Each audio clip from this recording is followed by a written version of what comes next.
Charlie Kirk absolutely pulverizes insane gender activists with, you guessed it, facts and logic, and also an exhausting discussion that you guys will see right here in a moment. But first, everybody, please make sure you like our channel, share it around, and subscribe to the Resist the Mainstream YouTube channel. These subscriptions are really helpful because they keep us bringing these great videos to you guys. So please go ahead and do that. I'm your host, Arian, and let's get into the clip. Okay, how many genders are there? Many. It's actually like quantifiable. How about a number? So quantifiable, good. No, it's so many because give me a number, any number. Okay, well the way the data breaks down, this is why you don't understand it. Number. You don't actually care about learning one number. There's so many. The way that the so many, not so many. Chromosomes actually break down with intersex genders. It's the way that it actually. You guys notice this common theme where there's just this absolute refusal to have any kind of objective reality whatsoever. You can never quantify anything. You can never define anything, you know, like woman, right? That's a fun one that we all know, the whole what is a woman question. And if you dare to ask questions or try to get to specifics, they just lose it and melt down and, you know, call you a racist or something. It's also tiresome and stupid. Happens, that is a starting point that you learn in like 5th grade, but when you actually do real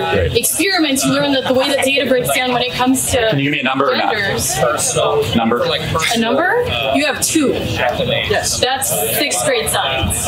When you move on, there are hundreds of different categories. So what you learn in 6th grade becomes less true as you get older? Like gravity becomes less true? That is a basic building Newton's block third law becomes less true? In order to understand the concept of gender, when you break it down into actual Gender and experiments sex when it are comes to directly related. chromosomes and sex, it breaks down into hundreds of different categories that actually Ah, yes, those stupid 5th graders and 6th graders in there. Just checking my notes real quick. Their objective reality. What a bunch of dummy simpletons, you know?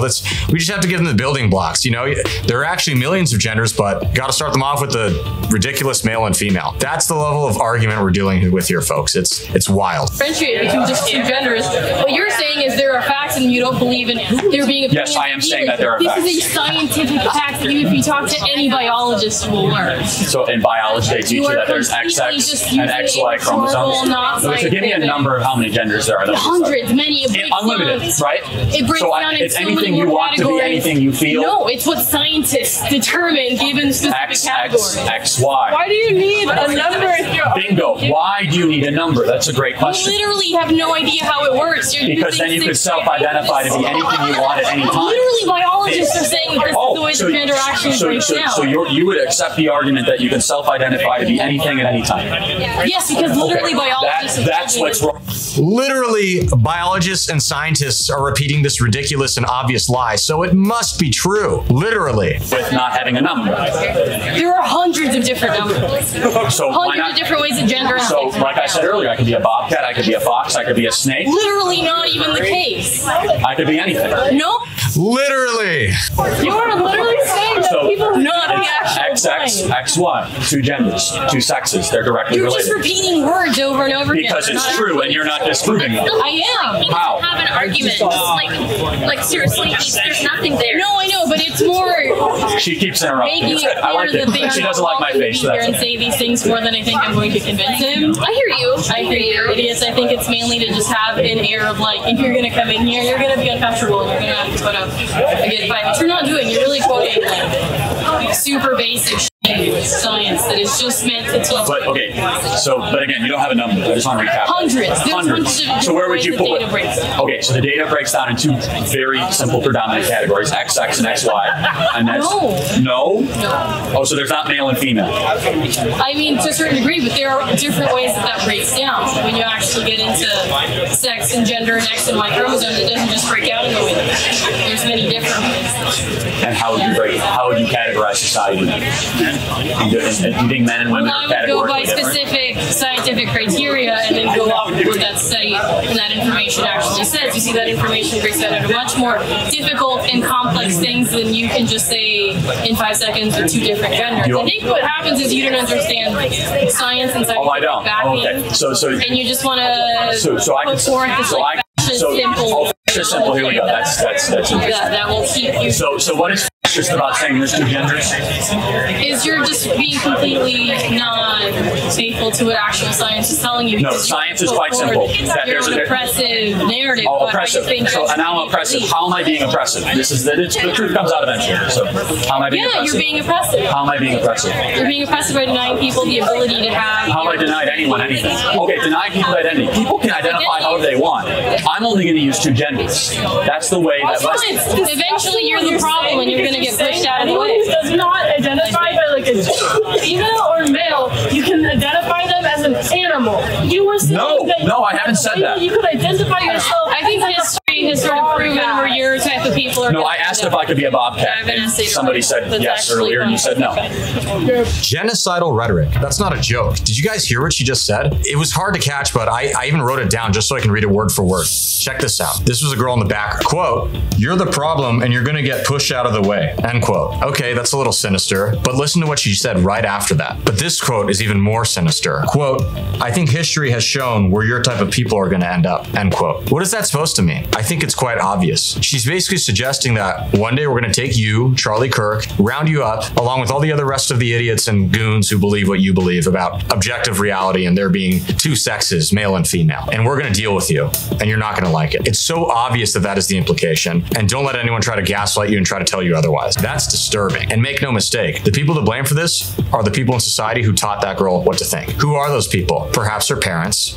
definitely the university she's attending, certainly the public education system she attended, assuming she went to public school. That's scary, and we should not accept that.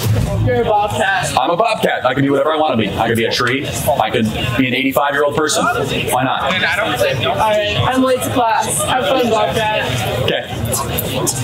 Well, that was quite the clip. I hope you guys enjoyed that. I know I did, although maybe I was a little disturbed, but it was pretty funny. Now we're going to see another video of Charlie Kirk in his younger days talking about the gender issue. I think you guys might enjoy it. Where they literally allow girls into the boy, because I was like, we're losing our country. What are they going to allow girls in the Boy Scouts now? And they allow girls in the Boy Scouts. It was not particularly at the transgender issue. If we want to talk about the transgender issue, there was another tweet on that nice flyer they put together. I called it Charlie Kirk's Greatest Hits. Where I said there are only two genders, which I do believe gender and sex are interrelated. I believe that if you want to choose a different gender, that's perfectly fine. Just stay within a binary construct. You can do that voluntarily. I don't believe forcing my values upon someone else, but this idea that there's 74 and counting genders, I think is anti-scientific and kind of astonishingly stupid. To my knowledge, the only neurological basis that there is, at least from the research that's been done, is that there's a neurological basis behind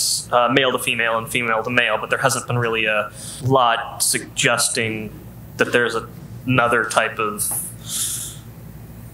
brain type that's doing that. So yeah, well, so I think what you're trying to say is, or at least give some light to the leftist argument that gender is a social construct, which I would completely and fundamentally disagree with. Gender is not a creation out of the social order that we live in. Right. I think gender and sex are intimately related, even in cultures such as Sweden, where they try to have certain studies or certain fields become more gender equitable. For example, women, when voluntarily allowed to choose, end up going on a 30-to-1 basis more towards nursing or towards the healthcare services, and men on a 40-to-1 basis end up going more towards engineering or towards science, even when they try everything they possibly can to even out STEM fields. So there is differences between men and women, which I think we should appreciate. I think women are better than men in certain things. I think men are better than women in certain things. Actually, I don't see this from a social perspective. I see it from a neurological perspective, because what about the neurological perspective? That basically, when people tend to identify as transgender, what that comes from is like they call gender dysphoria. Correct. It was considered a psychological. Has a neurological basis. That's no, that you're correct. I agree with you. So the American Association of Psychologists, whatever they call themselves, used to consider transgender a mental disease. They called it gender dysphoria. Just recently did they back away from that, but yeah, it was a widely accepted.